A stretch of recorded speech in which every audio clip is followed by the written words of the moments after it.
Tolong, tolong, tolong, ada apa, Bu? Oh, iya, saya tim medisnya.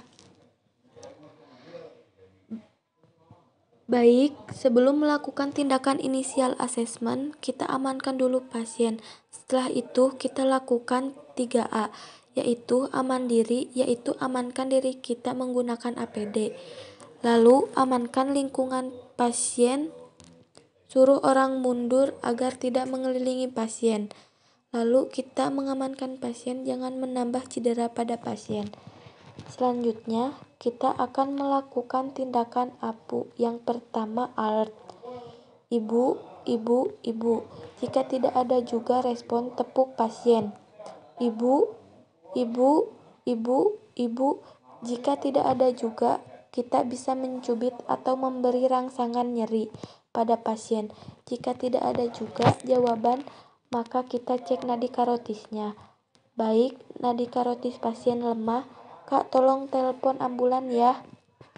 Baik, selanjutnya kita akan mengecek airway pasien. Sebelum kita mengecek airway pasien, kita pastikan dulu pasien tidak mengalami cedera. Jika pasien dicurigai mengalami cedera di bagian punggung dan servikal, maka kita akan membuka jalan napas pasien menggunakan jautras. Tapi jika tidak bisa, menggunakan chin lip. Setelah itu, kita lihat jalan napas pasien.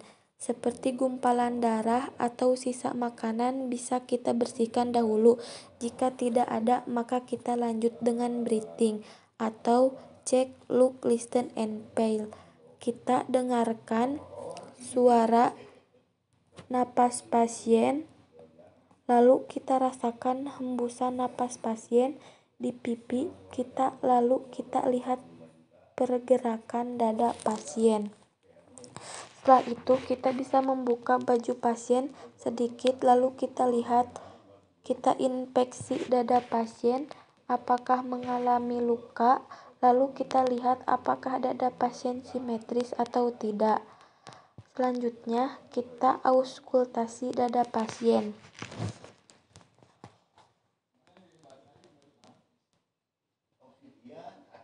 Vesikuler, vesikuler, vesikuler, vesikuler. Selanjutnya kita perkusi, sonor, sonor, sonor, hipersonor, hipersonor. Selanjutnya yaitu palpasi. Kita rasakan apakah ada krepitasi, yaitu seperti bunyi kreces-kreces. Lalu kita lanjutkan dengan circulation. Kita RJP pasien dengan 5 siklus, yaitu dengan total 150 kompresi dan 10 ventilasi. Setelah kita mengkompresi pasien, kita rasakan nadi pasien. Jika nadi pasien lemah dan pernapasan pasien cepat, berarti pasien mengalami shock.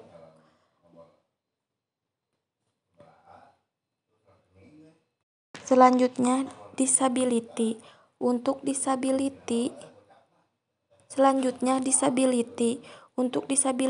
maka kita lanjutkan dengan memanggil nama pasien lagi. Ibu, ibu, ibu. Jika tidak ada jawaban, maka kita bisa memberi rangsangan nyeri. Jika tidak ada juga respon dari pasien, maka kita lihat apakah mata pasien bisa membuka. Jika tidak, maka nilainya 1.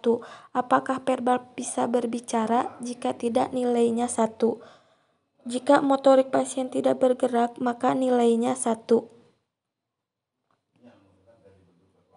Lalu kita bisa lihat pupil pasien, apakah pupil pasien mengalami anisokor atau tidak, isokor. Ketika mengalami isokor, maka pupilnya sama besar antara kanan dan kiri.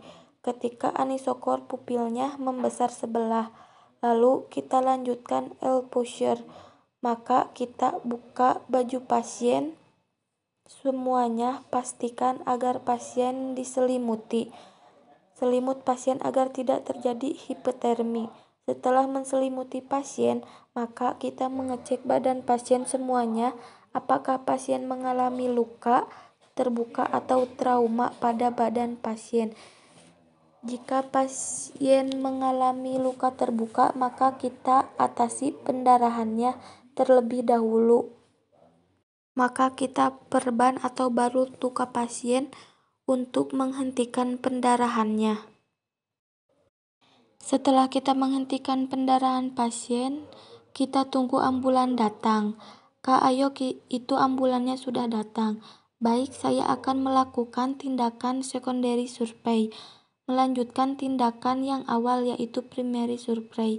Kita pasien sudah sampai di rumah sakit, maka kita harus mengevaluasi airway, breathing, dan circulation pasien.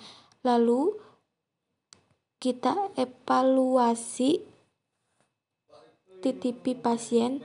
Setelah itu kita evaluasi trauma tambahan atau luka pada pasien dari kepala sampai kaki. Kita mulai dari kepala dulu, apakah ada luka atau trauma tambahan, ekstremitas atas, dada, abdomen, pelvis, sampai ekstremitas bawah. Setelah itu, jika fraktur di bagian kaki, maka kita menggunakan papan bidet atau